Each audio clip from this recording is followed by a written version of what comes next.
Most people are aware of Byron McGregor doing the recording The Americans, and it was huge. And I think even Byron did that at the Super Bowl. It went on and on. But as I recall, that would not have happened if it weren't for you. Do I have that right? Yeah, there were a lot. There are a lot of different stories about how exactly that all happens, but I remember it clearly. So here's what happened in a nutshell. Mm-hmm. We had a show on every Sunday morning at 8 or 9 a.m. on CKLW AM called Canada Now, which was 100% Canadian content. And we only had that to placate the CRTC, to keep the Canadian government happy, because we were always criticized for being too American since we were in Canada. So we did this 1 hour show. They buried it early on Sunday morning, and I was the producer of that, along with anchoring the news. And I was always looking for Canadian stories that would attract U.S. and Canadian viewers or listeners. So I heard about this commentary that Gordon Sinclair from CFRB in Toronto had done to thank Americans for what they did on the world stage. And he thought it was not fair that the Americans took so much,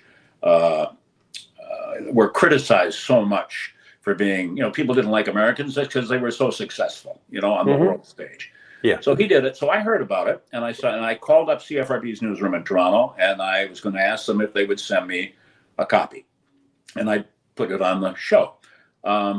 So I called, and Gordon Sinclair actually answered the phone.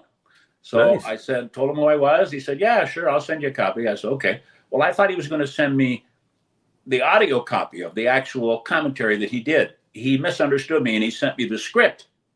So I grabbed whoever I could catch in the hall one day, and Byron was there. So I grabbed Byron, I put him in the studio. I said, "Just read this." He read it.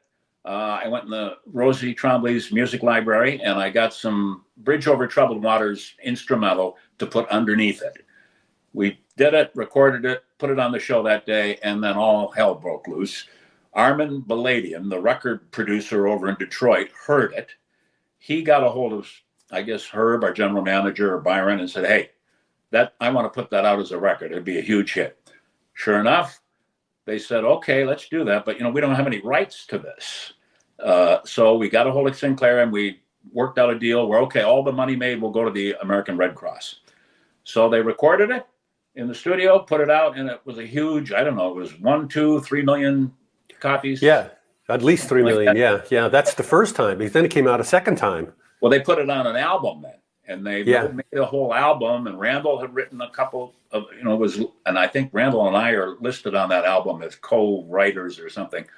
He put a whole album out. He was on To Tell the Truth. He was on all these national television shows. He and I flew to Dallas, Byron and myself, and he was going to do it halftime at one of the NFL games. It was the Cowboys, and I can't remember who they played. He did that.